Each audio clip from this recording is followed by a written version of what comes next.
Good afternoon, and thank you for joining us. My name is Jennifer Bishop. I am the Manager of Operational Training and Development with FirstService Residential. I would like to welcome everybody to the FirstService Residential Board Member Training Session, where today we will be talking about governing documents, amendments, resolutions. I'm really excited that everybody is here today and participating and taking the time to come and expand your knowledge in the HOA industry, board members, homeowners, property managers, everybody who is here.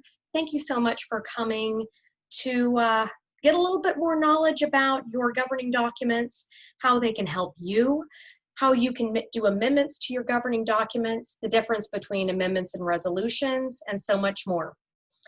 So I'm going to go ahead and just dive right on in. So what are governing documents? That's a great question. There are a lot of documents that actually make up your governing documents. I get a lot of questions all the time about what governing document goes for what. For example, you have bylaws, declaration, rules, regulations, resolutions, your plat, your plot, your plan. There are a lot of words that get thrown out. CC&Rs, covenants, restrictions, guidelines, architectural modification, review, forms, committees. I could keep on going on. But what I'm trying to explain is that there are many different documents that can help board members, homeowners, and property managers in navigating their way through a homeowners association. Let's look at a scenario. You've got a shocked resident. He just got a letter from the homeowners association, typically from the property management company, stating that he is in violation for the fence that he installed. He had not received an approval from the architectural review committee for his fence that he installed. He read in the documents that they could install fences as long as it met the height requirements. However, the board argues that community does not allow fences, that the resident is actually violating the declaration of covenants, conditions, and restrictions, and the board is demanding that the fence be removed. Both parties are pointing to language in different documents that justifies their actions or possibly their non-actions. So how can these differences be resolved? I get these types of questions all the time.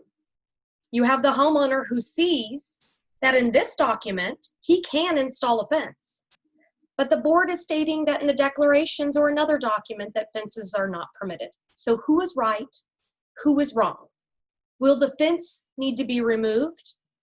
Were the documents modified, which has changed the rules and regulations regarding fences? All of these are valid questions, and which is why it is so critical for the homeowners association board members and property managers to understand what is in your governing documents. So my goal today is to take a deep dive into what kind of makes up all of your governing documents. Understand what is each document and what is inside those documents. As well, we're going to talk a little bit about resolutions and amendments. How do you amend your governing documents? When do you do a resolution? When do you do an amendment?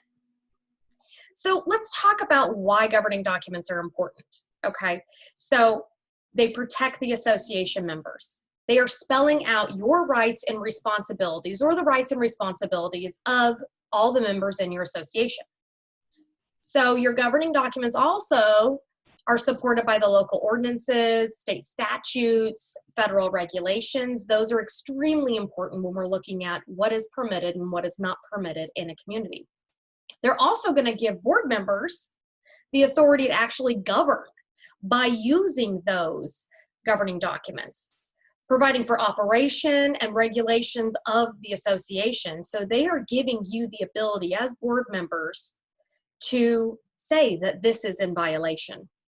And they are also going to provide guidance, and they're going to protect the boards.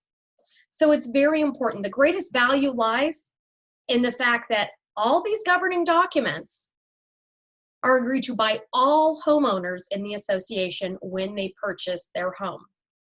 Regardless if they got a copy of the association documents, regardless if they read the association documents, when they are purchasing their home, at that closing table, they are actually signing a document stating that they agree to abide by the rules and regulations that are set forth in the association governing documents. So before we look at the various governing documents, let's look at their hierarchy. So it's important to note that the community association actually derives its legal obligations from the federal, from state, from your local laws, from your acting state, from court decisions, basically Constitution, federal, state, local laws, acting state, those preset where we're at right now. So those take precedence, those trump your association documents. But then your association documents, they typically include several different items and they're descending order of authority. So at the very top is the recorded plat, plan, or map. Now, how many of you have actually rolled out that plat and looked at that plat and read the plat and looked at the easements? Because interestingly enough, you can find a lot about your community in regards to the plat. You can find out where your easements are, what common elements are the responsibility of the association. You may be mowing an area of land that you could actually turn over that section to the homeowner. So it's very important that you understand and you know what is on your plat. You have your declaration, which is also referred to as your CC&Rs, your covenants, conditions, and restrictions. After that, you have your articles of incorporation, you have your bylaws, and you have your rules and regulations. So it's very important to know that you have all these different documents, because when we're looking at the hierarchy, what supersedes what? Okay, so you're going to run into conflicts, just like the homeowner in the beginning ran into the conflict in regards to the fence installation. Let's take, for example, political signs. We always have political signs in our communities, but are they allowed? So with a show of hands, how many of your communities prohibit homeowners from placing political signs in their own yards? Okay, keep your hands up if your community is located in Kansas. Only if your community is located in the state of Kansas and homeowners are not allowed to have political signs in their yard. Okay, you can go ahead and lower your hands.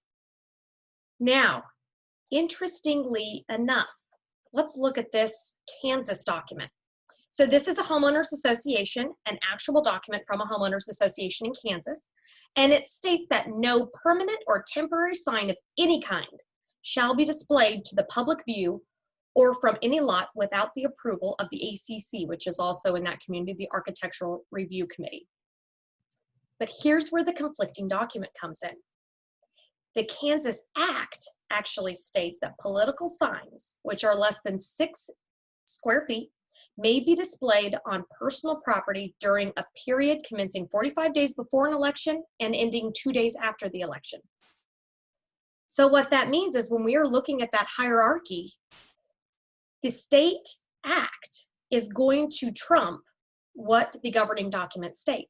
So even though your association documents, your governing documents, your declaration states that no signs are to be displayed in any yard, if you have a home in Kansas, you can display political signs as long as they are less than 6 square feet, displayed between the period commencing 45 days before an election and ending 2 days after the election. So revisit that for you Kansas properties, because technically you have to allow your homeowners to have a sign in their yard during those times. Okay, so let's talk about a flag, an American flag, right? So we want to look at our governing documents and see, is the American flag permitted to be flown in your community? Some cases you can find conflicts between your governing documents and the legislative law. So this is also a term which is called Kaufman language, or an amendment to your governing documents, because one is trumping the other. So let's talk about flags, okay? So this declaration states, flagpoles must be approved by the Architectural Committee, and may not exceed 6 by 10 in size. Flags must be removed during winds in excess of 20 miles an hour. Okay, but here's the conflicting document. The Freedom to Display the American Flag Act, enacted in July 24th, 2006, is an act of Congress that prohibits condominium associations and real estate management organizations from restricting homeowners from displaying the flag of the United States on their property. Okay, so let's see what we think about this. So show of hands, how many of you think that we can restrict homeowners by stating that their flag cannot exceed 6 by 10 and stating that they must remove it in excess of 20 miles per hour winds? How many of you think that we can actually restrict that? Show of hands. Okay, how many of you think that we cannot restrict that? We have to let any flag fly. Okay, so very interesting. Your HOA can reasonably restrict the time, the place, and the manner that a flag can be displayed. So for example, you can ban a US flag that might be dangerous, or one that is on a rickety flagpole or overhanging a sidewalk and could be of danger. So the HOA probably has the right to prohibit a flag so large that maybe it's blocking the neighbor's view.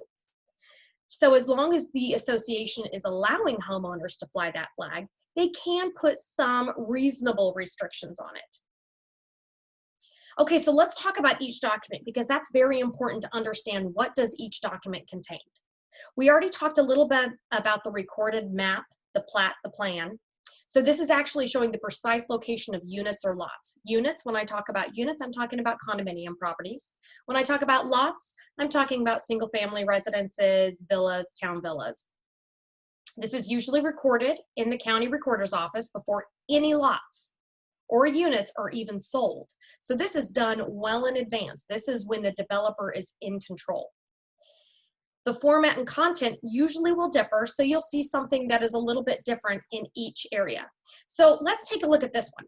This is a very standard single family community. It is a plat map.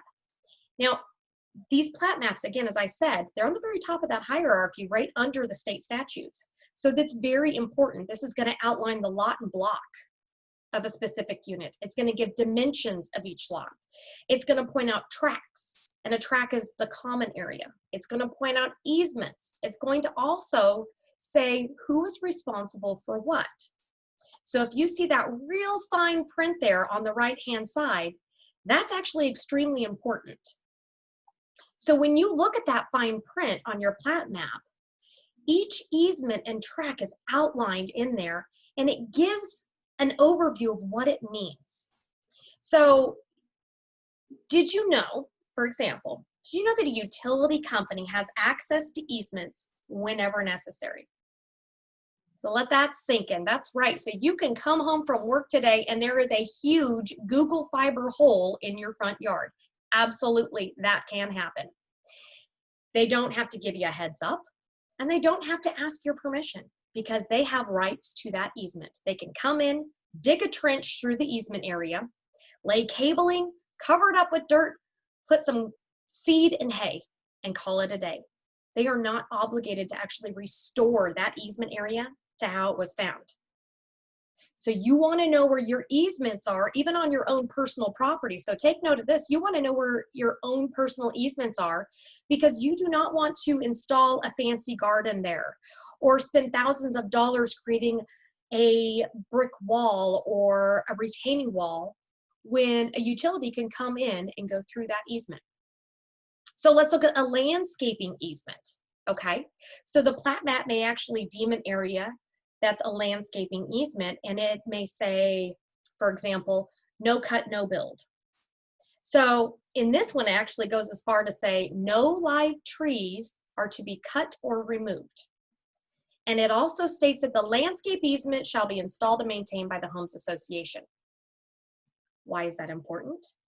Because you need to know, as board members, as property managers, as homeowners, you need to know what land is the responsibility of the homeowners association versus the responsibility of a homeowner. Interestingly enough, you can have An easement, a section of land on an individually owned home lot that is maintained by the association due to a landscape easement. Okay, so let me say that again. You can literally have a section of land, as you can see on this plat map, you can have a section of land that is technically owned by the homeowner, but is maintained by the homeowners association. So that's quite interesting when you start thinking about that. Okay, so let's dive a little bit deeper into it and say that this landscape easement, this actually says in the documents that is to remain natural. It is not to be mowed. Trees are not to be removed.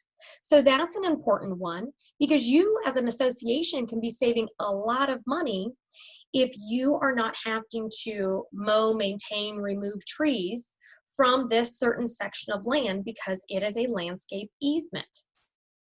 So I've worked with an association where we actually discovered on their plat map, and I've been with them for 5 years, we discovered on their plat map, just because we were trying to figure out who owned what tree, that they had a landscape easement that ran 20 feet along of the homeowners' backyards. I'm talking 15 homeowners, 20 feet of their backyards. And this area had always been maintained by the homeowners association for years, since the beginning of time. However, there was a caveat on their plat that said the homeowners association may maintain the landscape easement. It did not say shall. So since it said may, it was the option of the homeowners association to maintain this land. So to save some money and also to ensure that homeowners were able to do their own landscaping on their own land, the homeowners association actually turned over that 20 feet of land back to the homeowners. So that saved the homeowners association quite a bit of money, not having to maintain that 20 feet of land. So knowing where these easements lie and who's a responsible party is very important. Please understand that when you have a property management company, we are busy doing your day-to-day. If we stumble across one of these things, absolutely, we're going to be letting you know. And we're going to say, were you aware there's a tract? Were you aware there's a landscape easement? Were you aware? And we're going to bring this to the association's attention if and when we stumble across something like this. Now, we are not attorneys. We are not surveyors. We are not contractors. So this is not something that we necessarily go out to find and seek and determine. But if it is brought to our attention, for example, a homeowner wanting the association to remove a tree, and we question, is that tree the responsibility of the homeowners association? At that time, we may bring it to your attention and say, we need to look at this because I think the association has been maintaining this land and it's not necessary. Now, this is a plat map for a condo association. Looks a little bit different. It's a bit more simple. So when you look at it, you're going to actually see the units, the unit numbers, the size, the boundaries of the units. You'll see where common areas are outlined and where you have limited common areas as well. So that is the importance of your plat maps. So let's talk about your declaration. What does your declaration state? So your declaration is also known as your master deed, and it contains your CC&Rs. So they are telling the homeowners what you can and what you cannot do. So it binds all the homeowners in the association. It establishes the responsibilities and it defines the owner's rights and obligations. In addition, it is also going to state what behaviors a resident cannot have. No glass containers around the pool. It's going to talk about architectural modification requests, no fences higher than 8 feet. And it's going to talk about common area responsibilities. So we're talking about fines, we're talking about association dues. It goes even deeper and it talks about the rules of the association. So this is going to be where you're going to find that trampolines are not permitted, pools are not allowed, portable basketball goals are not permitted.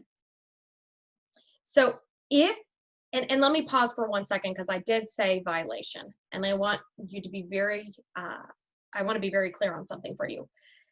If your declaration does not specifically allow a board to fine a homeowner for violating the CC&Rs or the declaration or the rules, restrictions, whatever, then you may not be permitted to do so. It's important that you understand what you as a board member can and cannot do. So if it does not specifically say in your governing documents that you can fine a homeowner for violating the rules and regulations, that may not be something that you can just do. So make sure that you are getting with legal counsel to find out what you can and cannot do as a board member. Now, articles of incorporation, I'm not going to spend a lot of time here. Basic, it's very basic. It may specify such things as the number of directors, the terms in the office, the other specifics about how the board can function.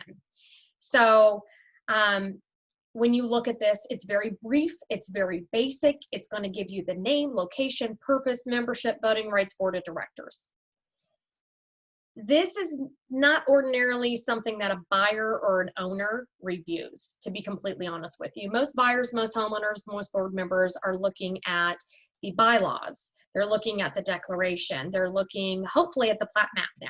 Hopefully, I've encouraged all of you to take a look at that plat map. Now, bylaws, they generally deal with the procedures. So this is for operating the association. It is going to be the election of the board members, how the officers are set up, meetings, voting procedures, annual budget, any special assessments that you may have. So the bylaws can also have a tendency to restate what the declaration also already states. Now remember, I'm going in order of that hierarchy. So we have plat map, and then we have declaration, and then after that we have the articles of incorporation, and now we are to bylaws. Okay, so bylaws is actually quite a ways down on that list. So a lot of times I hear homeowners say, well, I know what my bylaws say. I know what the bylaws say. They're probably meaning they know what the declaration says. So that's important to know, what is the difference between what's in the declaration and what's in the bylaws. Because a lot of times when you're talking about, we need to amend our bylaws, you're probably saying we need to amend our declaration. Your bylaws is going to talk about how the association is run.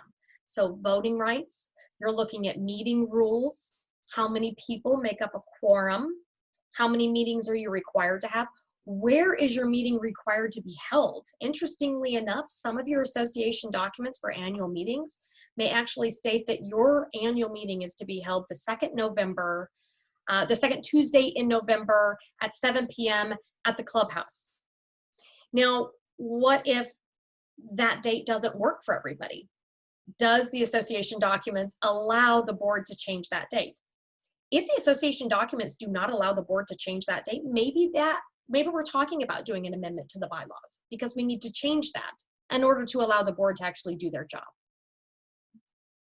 Okay, so next on that list of hierarchy is our rules and regulations. So now the rules and regulations, these are actually set up by the board. The board is actually responsible to put together the rules and regulations. The bylaws, the articles of incorporation, the declaration, the plat, all of that is done by the developer. When the developer is in control, all those documents are being done before you've even purchased your home. So when you purchase your home, and everybody purchases their home, they're buying in and agreeing to those documents that have already been established. So now your rules and regulations, they do need to be consistent. Remember, they need to be consistent, and they need to abide by the declaration, the bylaws, the state law. So that's very important. And making and enforcing the rules are just as important. Now, just to kind of point out, a rule sometimes can also be called a regulation or a resolution. And we'll talk about that a little bit more. But you know the standard rules. No pets, you can only park on the street for 24 hours, no parking boats. If it's a unit, you can't, post advertised signs in your window. There's always going to be like noise violations, garbage and trash cans can't be out on the curb, all those different things. So that is going to be part of what is made up of your rules and regulations. So now we have a really good overview of what is part of those governing documents, okay? That's a huge bulk of the knowledge of your association. When you become a board member, it is extremely important that you know what is outlined in all of those governing documents, because those governing documents not only govern you as a board, how you are to run the community, but as homeowners, how they are to maintain their home and what their behaviors are to be while in the association. Now, here's the thing. Most of those governing documents, all but the rules and regulations, those were done prior to homeowners coming into the community. So that means you may have some pretty old governing documents. I have seen some very interesting governing documents that the rules are completely obsolete. You'll notice that a lot of your governing documents will still say no oil tanks underground. So when we're talking about why should the governing documents be changed, there's different things to consider. Maybe you need to delete some obsolete provisions that are in there. Okay, so maybe you're looking to clean it up, declutter it. The governing documents, I mean, again, they were developed a long time ago. Then after the associations transition to the homeowners, that's when boards start looking at them and say, ooh, we need to delete some of these provisions related maybe to the expansion or the declarant rights. These portions of the documents, they honestly become irrelevant. And when you're no longer under declarant control, a lot of that information is just stuff, and it does not matter.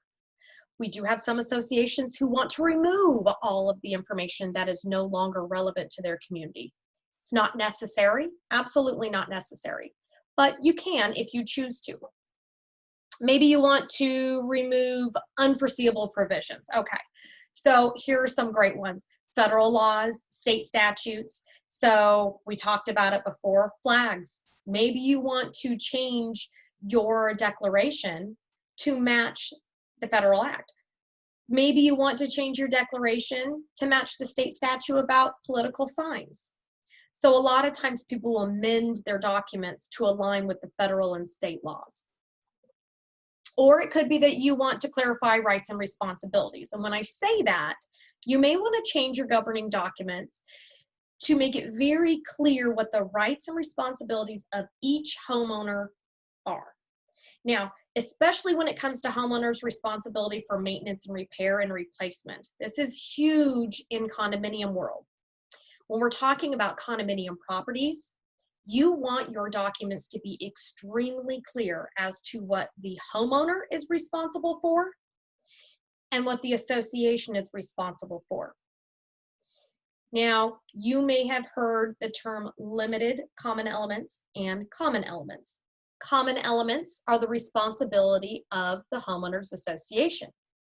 Limited common elements, the association may maintain the limited common elements, but the association also bills back the expense to maintain those limited common elements to the individual homeowners. So let me give you a great example. Fire department comes in to a building and needs to bust down the front door of somebody's unit. Maybe because they didn't leave the front door, maybe they didn't leave their front door keys with the concierge desk. Or it could just be that it's an emergency and the fire department needs to get in right away. Okay, so who is responsible for replacing the front door to that condominium unit? If you said the homeowner, you're right. Even though that door is out there in the common area, it's seen in the common area, it's considered a limited common element because it is only utilized by that one homeowner. So a limited common element is something that is utilized by that homeowner or less than all the homeowners in the association. So it's very important, again, that your documents are clarifying and outlining the responsibilities of each homeowner. If it doesn't, it can be very confusing. So make sure that when you go back and you look at your governing documents, does it tell you as a homeowner what your rights and responsibilities are? If it's not clear, maybe you do need to look at amending your documents. And other things, removing obstacles. So let me give you a great example for removing obstacles. I had a homeowners association that literally the governing document stated that the HOA board could not increase the HOA dues or the assessment past $300 a year. And this is a very old association. And if you are in any single family communities, you may be laughing a little bit because there is no way your association can survive, some of you, on $300 a year. This association had a tennis court, clubhouse, swimming pool, lots of common areas, a parking lot. That's a lot of money. They had 3 monuments, okay? So $300 a year was not going to cut it for them. But how were they going to get those funds? So they had, their option was to amend their documents to allow the board of directors to increase the dues on an annual basis. So it could be that you're removing obstacles for the board. Or it could be that maybe your association documents, your bylaws, are requiring that the quorum at the annual meeting be 80%. Okay, let's say you have a community of 100 homes. That means you need to have over 80 homeowners attend that annual meeting in order to have a quorum. I mean, honestly, show of hands, how many of your associations have actually had 80% participation? And if you have, that's fantastic, but it is very uncommon to have 80% participation. Okay, so now we talk about that. Now, which document do we need to change? All right, so now you've established, I need a change. I need to make a change. Now we want to look at which document. Sometimes we need to look at the document that makes it the easiest, if that option is available. Sometimes it's cut and clear. It's very, very detailed that you have to change the declaration, or this is only in the bylaws. We have to change the bylaws. So always look to your governing documents to see what is required to do an amendment. Typically, when you look at your declaration or your bylaws, it's very easy. It's literally going to say amendment, underlined, bold. And then you're going to look at that section or that article or that paragraph. With a declaration, since it's the highest up on that chain, that's typically what you're going to be amending. It is going to require a higher percentage of approval of the owners. So when you look at common ones, I will say that most that I have seen, it requires 2/3 or 67% of the owners in the community, or the units or the homes in the community, approval.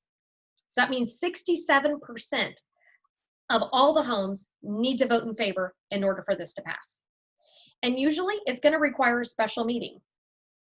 It may even require each signature to be notarized.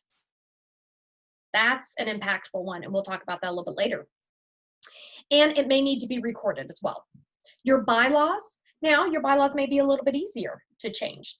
They typically require less of a percentage of owners to approve it, and they may require a special meeting. Some do not. Rules and regulations, now I will say that rules and regulations are probably going to be the easiest to change because they typically do not need the approval of the homeowners. They typically are created by the board, adopted by the board, and there you go. And they're typically not even recorded. So they're shared with the community, absolutely. All these documents are shared with the community. But rules and regulations are by far going to be the easiest for you to change. Okay, so earlier on I talked about, we're going to talk about amending versus resolution. They are two different things. So association governing documents, remember, they cannot conflict with federal regulations, state statutes, local ordinances. So it is very, very, very important that once we get to this point, you're wanting to amend your documents, you're wanting to do a resolution, you need to make sure that you bring in legal representation. Have an attorney look over these documents. Have an attorney draft your amendment for you.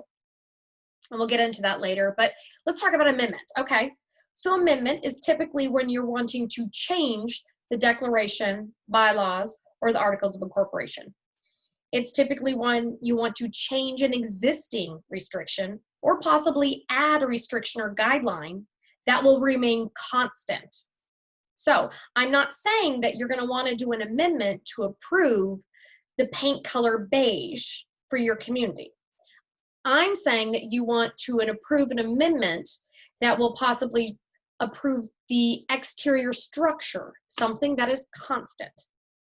Resolution, that's typically going to be an administrative change. You're adopting a change or a policy, and this can be a flexible rule. It's more like a rule, a regulation, a restriction, a resolution, and it creates a special guideline or a restriction for the association. So let's talk about the easiest of the two, because amendments take a lot more than a resolution does. So let's talk about a resolution. Okay. There are several different types of resolutions, so understanding which resolution you're going to do and which one best fits can actually help guide you what direction you're going to go. So for example, a policy resolution. Okay, so this is going to affect the rights and obligations and usually addresses any like ambiguities or omissions in the declaration. So this could be rules for the use of the common area and recreational facilities. Your declaration is going to state that the association is responsible to maintain those areas. But now you're going to have a policy resolution saying these are the pool rules, these are the tennis court rules. Maybe you have a special resolution, and that applies a policy or a rule to an individual violation. So maybe an individual violated a rule to keep a dog from barking late at night. So maybe that is your special resolution. Then you also have administrative resolutions. Okay, so maybe you need to do a resolution that's actually going to address the internal operations of the community. Okay, so that is going to be like an operations and procedures, collections, where are board meetings to be held. So when we talk about collections, making sure that if your bylaws state that your declaration states that your association documents are to be collected January 1st of every year and are late after the 15th of February, as long as it allows the association board, as long as your documents allow the association board the ability to charge additional late fees, then you can create an administrative resolution, which will just compound on top of what is already stated in your declaration. And then a general resolution, honestly, that is very routine events. Maybe it is approval of the minutes or adoption of the annual budget. You can actually do a resolution every time you're doing something of that nature. So, okay, let me quickly note a resolution versus a rule, because I kind of talk about these things very interchangeably. So a resolution, it's actually a motion that follows a set format and is formally adopted. It's very formal.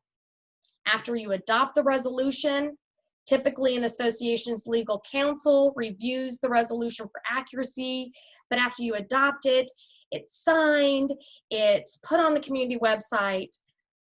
Rules are more like guidelines to be followed. So it may not be as formal, okay? So though they are both, what's very important to know is they are both enforceable within a court of law. A resolution just enforces and formalizes that board decision. For example, your resolution may just look a little bit cleaner, neater, and more legal. So sometimes that's a lot easier for homeowners to grasp when they see something that is in their face. This is the resolution. So a resolution, again, may be like, this is the late fee policy resolution. Okay, now as we're going through, please make sure that you're taking notes and you're jotting down questions, because I will be answering questions as I go through this. As they pop up on my screen, I'll answer these questions. And also we will have a Q&A at the end of this session. So let's talk about criteria for a valid and enforceable rule. Okay, so as a board, you can make all the rules you want. I mean, honestly, you can make an endless number of rules. You can make it a rule that every door is painted yellow and that every 6 months they have to change the color of their front door. You can make a rule that lawns have to be 6 inches tall on the left side of the house and 11 inches tall on the right side of the house. You can make any rule you want. You're the board. But the big question is, can you enforce it? So I can't stress this enough. Before you adopt a rule, before you have a resolution, a restriction, a guideline, think long and hard to ensure that this new rule is enforceable, that it is fair, and that it's absolutely necessary. Okay? So when you're looking to adopt, make sure you're meeting the following. Must not violate the fundamental constitutional right. Absolutely. And it cannot violate any federal, state, local, or governing documents. Okay? Those are on the top. You must reasonably relate to the operation and the purpose of the community. That's huge as well. Must be reasonable, must be enforceable, must be fair, must be necessary. And when I say fair, it has to be fair for everybody. Can you enforce this unilaterally? That's very important. If you cannot, don't put it in. It's not necessary. Okay, that is doing a resolution. Now that's the easy one because you, board members, can actually put a resolution into practice. You just have to look at your governing documents to make sure that you do not need homeowners' votes for it. Okay, so let's get complicated. Let's talk about how are we going to amend our governing documents. So first, like we talked about before, we need to discuss which document needs to be amended. Okay, so is it the Articles of Incorporation? Is it the Declaration? Is this the bylaws? The board approves the requested amendment language. That's important. Consult with legal counsel to draft the amendment. Extremely important. If you would like, you can go ahead and draft up what you want it to state, but you need to have an attorney drafting it for you. Next, you're going to be collecting the votes. You're going to be holding a special meeting. You're going to mail and distribute the amendment. So let's take a look at each one of these steps because each one is very critical when we talk about amending your governing documents. So first you want to find out what document. What's in our documents? What does each one of our documents state? We want to know where it's at. Let's talk about this. If we're talking about a declaration, look at this one right here. So talks about the amendment. Now I have highlighted in red the important parts. So what's interesting about this document is it gives two different requirements based on the amendment that's completed. So if the amendment is done during the first 20 years that the document was adopted, then the association needs 90% of the lot owner's approval. Now if it's after the 20 years, then the association only needs 75% of the lot owners. So now we have to look back, when was this document actually adopted? This declaration also states that the amendment must be recorded. That means even though the association has received all the votes needed, they've signed it, everybody signed it, it is not finalized until it is recorded. So that's very important. This is extremely time consuming. Finding what you want to amend, drafting the amendment, getting it perfected, that is very time consuming. But you want to make sure that you are getting it right. So when we look at this next document, this one's a little bit different. So I've highlighted in here what's important. So this association document states that a document must be duly acknowledged. That typically means that the association needs to have each approving owner signature notarized. That can be extremely taxing on an association, as the document needs to be notarized, signed by all parties as set forth in the property deed. Okay, so that's a lot to take in. What I mean by that is if I own a home with my husband and I need to sign our approval of this amendment and have it notarized. But I just can't sign it. My husband and I have to sign it because we are both on the deed. So it's very important and it's very time consuming when you're doing that. This declaration also states that the amendment must be recorded. That's fine. We need to make sure that in order to be finalized, it is recorded. But it also states that the required number of approvals needed on the amendment is 67% of the lot owners. So for this document, you need 67% of the homeowners' notarized signatures of approval for the amendment to pass, and then it must be recorded to be fully adopted. So if you're thinking about doing an amendment of your association documents, it's doable, but make sure you are taking the proper steps.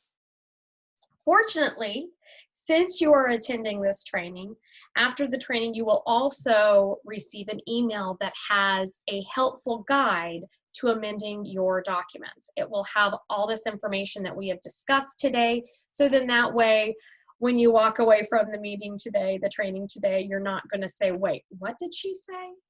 So, okay, so let's talk about adding to your documents. A lot of times you're going to add to your documents because it's missing something. So it's really important, determine the purpose of your amendment. What are you really trying to accomplish? Maybe you want to add something in there that allows the board to fine a homeowner when they violate the association restrictions. Maybe it's not in there. Maybe you need to add that.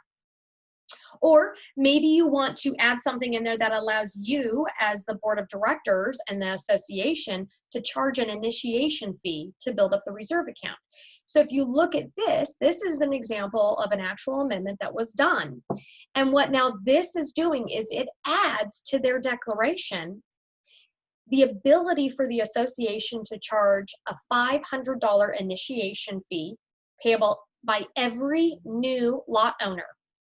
And this, for this association, it's not going into their reserve account, but it's going into their general funds. And that's upon the transfer of ownership for each lot. So what does that mean? That means that resales, initial sales, every time that home is sold, $500 is paid at closing to the association. A lot of new communities are starting to have this as a norm. And this is allowing these associations to actually build up their reserve account and be ready for future capital expenditures. If you don't have something like this in your association documents, I highly encourage it. It is not going to hurt you as existing homeowners. It's not going to hurt the sale of a property. This is very common for an association to charge an initiation or a reserve fee at the time of closing. So if you're not charging this, may want to look at doing this, may want to look and see if your documents allow you to do it now, or if it doesn't allow you to do it now, what can we do to amend your governing documents to allow the association to charge this? Okay, so we may want to change our governing documents. So let's say that your document doesn't allow metal fences and only permits wooden fences. To be completely honest with you, this is an actual property that said no metal, wire, or chain link fences. Only wooden fencing shall be permitted. Now, obviously, if you look in a lot of communities now, the wrought iron fencing is very common. The metal fencing is extremely common. So you may want to change your association documents and amend them to allow for the metal. I want you to understand that if your current association documents say fencing can only be wooden, that means, folks, fencing can only be wooden. You can't say, well, even though the association documents state that only wooden fences are permitted, we as an association, we're allowing metal. No. It's your responsibility as the board of directors to go by the governing documents. If it says only wooden permitted, that is all that you can permit in your community unless you change those governing documents. So it's very important. So you may want to do an amendment to remove those underlined areas.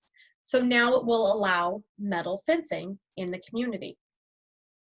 Now, I also have had questions, well, why don't we put in there that the metal fencing, we're only going to allow metal fencing that is either painted black or dark green. That's fantastic, but that's not the place for it. your declaration needs to be kind of on the higher level.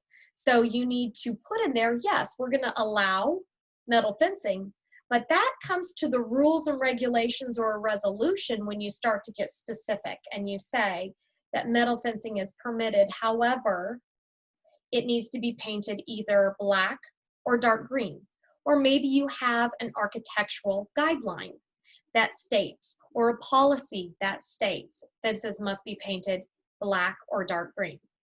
So your declaration is not the place to do it. Make sure that your declaration is a little bit more open to allow for you as a board to change the rules and regulations for the times, for the specifics.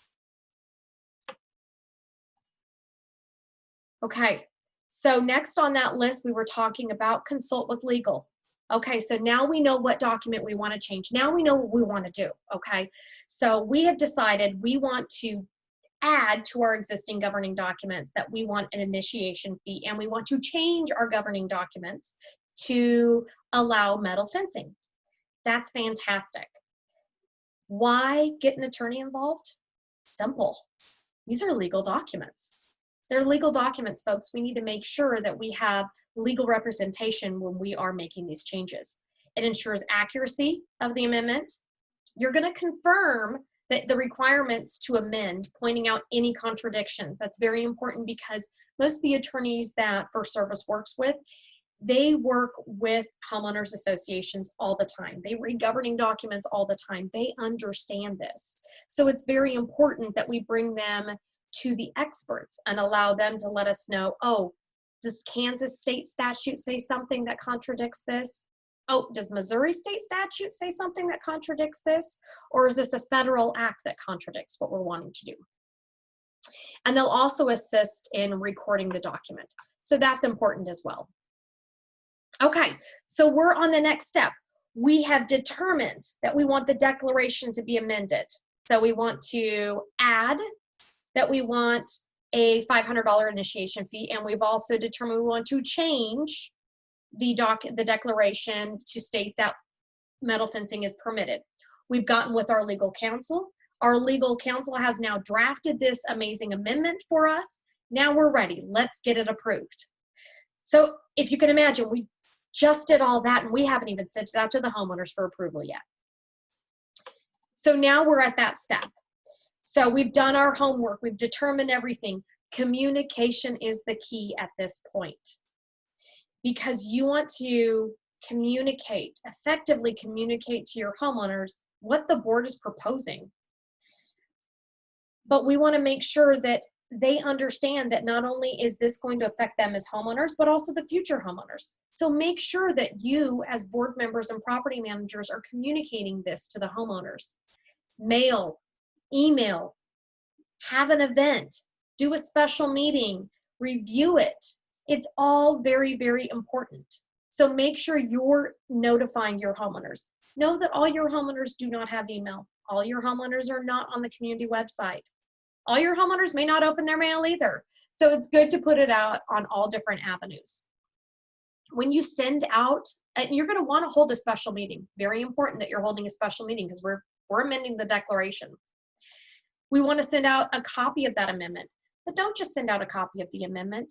Tell them what it is. Why did the board choose to do this? Why is it important for them to vote in favor of this?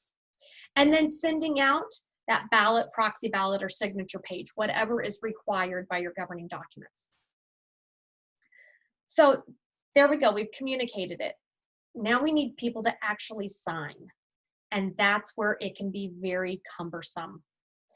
It can take a lot of your time.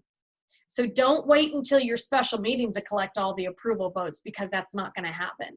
You're not going to get all of your approval at that special meeting. If you do, more power to you. You as board members are going to probably need to put together a committee or do it yourself. And you may find yourselves going door to door collecting signatures. So, but I want you to understand, I'm not trying to say we're not here to help. As your property management company, we are here to assist with this entire process. But please don't expect that your property manager and all of her friends are going to go door to door collecting these signatures for you. Board members, Maybe you get a committee, because it's going to require going door to door, especially if you're going to need 67%, 75%, 90% of the homeowner's approval. So that's very important. Then when it's time to actually hold the special meeting, hopefully prior to the meeting, you've already collected the majority of your necessary votes to pass the amendment, but that special meeting is also a time to reiterate, what is this for? What is the amendment going to do? Why is it important? Why is it important to collect that $500 at every closing? Because it builds your reserve. Why is it important to allow metal fences? Because they're longer lasting. So explain that. Once you have gone through all of that, we're at our special meeting. We have collected all of our votes. We have counted them, and we actually have enough. Hallelujah. Once you get to that point, that is pop in the bottle and champagne excitement. I tell you, make sure that you celebrate that, because that is a major victory to pass an amendment. Next, a lot easier, you can get that amendment with all the signatures over to your legal counsel. They can record the amendment. And after that, you do need to make sure that that amendment is mailed out to all of your homeowners. Very important that all of your homeowners are getting a copy of that amendment. And then you're done. And that is a very long process for an amendment. So if you have the ability to do a resolution, go for the resolution. But if you truly need to amend your documents because it is necessary to amend them, then please look at amending them, but look at how long it's going to take. Okay, so commonly asked questions. Now, before I get to our big Q&A where all of you folks can ask me questions, let me already tell you what my commonly asked questions are. How long should this take? 3 months to a year. In all honesty, it depends on the type of amendment. It depends on the size of your community. It depends on how many votes are required. It depends on how long it takes you as a board to put together this amendment with your attorney. 3 months to a year. It could take less, and I applaud you for that, but anticipate that time frame. Okay, how about this? What if we don't collect enough votes by the special meeting, or at the time of the special meeting, or during the special meeting? So as long as it's permitted to do so in your governing documents, and of course, go back to your governing documents, you can actually continue collecting ballots or signature pages as long as it takes to get to that magic number, that 67%, that 75% approval, that 90% approval. Here's where it becomes tricky. If they are trickling in and you are getting approvals kind of one a day, however it may be, and it takes you over a year to do it, the tricky part is when a homeowner moves, their previously signed approval is no longer valid. So when my husband and I moved from that community and we had that signed approval for that amendment and the amendment has not passed yet, and we move, that no longer counts as one of the approved votes. So that's where it can be a little bit cumbersome, because you have to keep track of actual owners who are current owners at the time that the approval is done. How about grandfathering? Can we grandfather people in? For example, we just had a homeowners association that is drafting a document to allow trampolines or ban trampolines. Can you grandfather, if you're banning all the trampolines in the community, can you grandfather those current trampolines that are existing? Absolutely. You may want to amend your document, but impose the new restriction on only current own and not impose it on current owners. So a grandfather clause is going to exempt the current owners, maybe from that particular rule or maybe for a specific period of time. What are the common costs associated with an amendment? Okay. As we have noticed, it takes a very long time to put together an amendment, to get an amendment approved, to go from start to finish of an amendment. So you're probably going to be looking at attorney fees and management fees as well. Managing an amendment is not necessarily something that is part of our management agreement, because it is a very cumbersome, and we have to pull in a lot of hands on deck to be able to help the association with implementing an amendment. So keep in mind that your property management company is going to charge $100 an hour to do that amendment. Now that's only when they're working on it. And it probably is going to be for special meetings with the board or with the attorney in order to process this amendment. And then also you're going to be looking at attorney fees, roughly $275 an hour on average. So it's important to keep that in mind as well. I love this question. Is it better to record amendments to existing documents or just revise the whole thing? So is it better to take your current declaration, crumple it up, throw it away, and bring out a new declaration, or should we just amend? I will tell you, amend. If it's just little sections of it that you need to amend, amending it is all you need to do. So if the documents are reasonably in good shape, okay, there may be some things that are outdated, and that's fine, but if they're obsolete and they don't even pertain to you, just disregard them. It is preferable to do a complete amendment rather than a whole document. Here's why. It is very difficult to convey to homeowners an apples to apples comparison of a 200-page document of every change that was made. And also it's very difficult to get 67% of your association to agree to this full brand new amendment. Because if they disagree with one little section in that amendment, then they're not going to agree to that full amendment. So it's very difficult to get full approval of that. Okay, I know I have downloaded a lot of information on everyone today. I realize that governing documents are extensive. They take a long time to look through, to understand, to process. And there is so much in each governing document that it can come down to one simple word, may or shall, that can determine the outcome of whether an amendment is done.